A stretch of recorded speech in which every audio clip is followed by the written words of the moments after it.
escape the blame because she gives the political authority to Dr. Manmohan Singh, on account of which India has suffered because of malgovernance, corruption and non-development.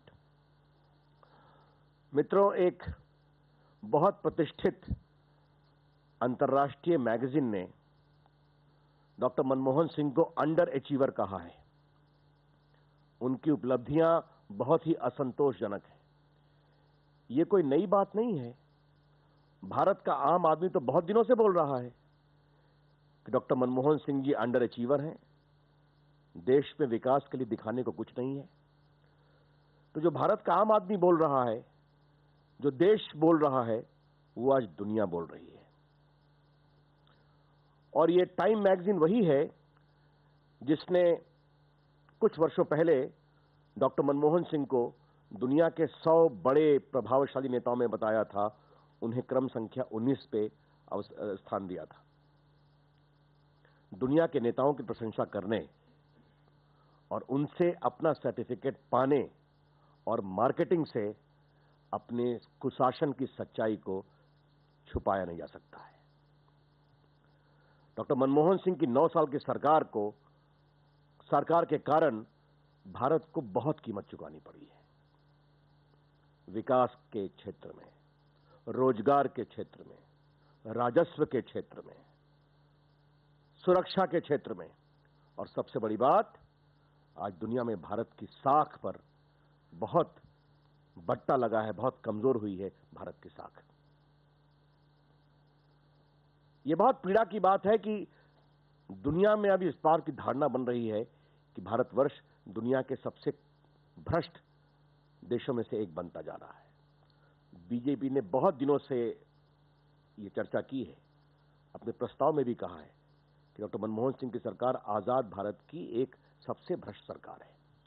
और प्रतिदिन एक नया ऐसा काम होता है जो उस धारणा को मजबूत करता है। डॉक्टर मनमोहन सिंह के 9 वर्षों की सरकार की विरासत है असहाय भारत, असुरक्षित भारत, रोता हुआ भारत। और इस पूरे में श्रीमती सोनिया गांधी जी अपने दायित्व से मुक्त नहीं हो सकती, क्योंकि उन्होंने डॉक्टर मनमोहन सिंह के पीछे पूरी राजनीतिक मजबूती दी है, राजनीतिक शक्ति दी है, जिसके कारण देश को 9 साल से ये झेलना पड़ रहा है। धन्यवाद। I think this we have demanded a long time earlier also. Okay.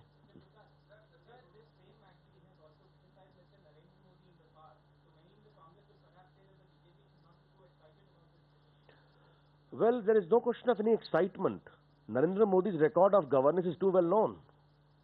So many anti-BJP TV channels of India have rated him repeatedly as the best chief minister. Planning Commission has said good words about him.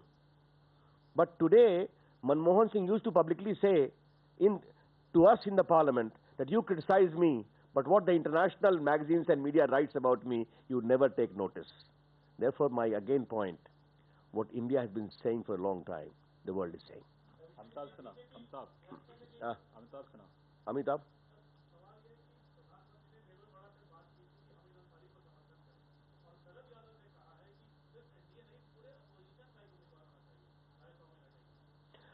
शरद जी का एक सुझाव है, स्वाभाविक है, BJP स्वयं नहीं लड़ेगी उपराष्ट्रपति का चुनाव, उसमें एनडीए में चर्चा होगी। शरद जी एनडीए के संयोजक हैं, चर्चा करके बात करेंगे।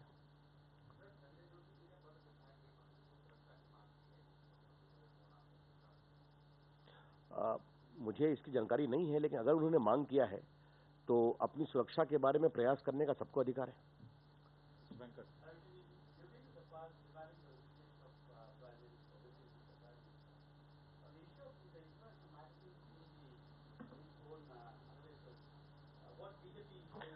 I think we have already demanded his resignation on a variety of issues, including massive corruption, which keeps on tumbling out of the skeletons like anything. But it is also a point for him to introspect. Does it register any concern in him to change the course, to rectify the things? He is not a prime minister for 9 months. is the Prime Minister of India for 9 years, and we don't see any perceptible change. And what has troubled us the most, that of late, all the ills of Indian economy is being blamed upon the doorsteps of Sri Pranab Mukherjee. Almost a kind of a consistent campaign is there. Though he's the Prime Minister, it is a collective responsibility. Yes.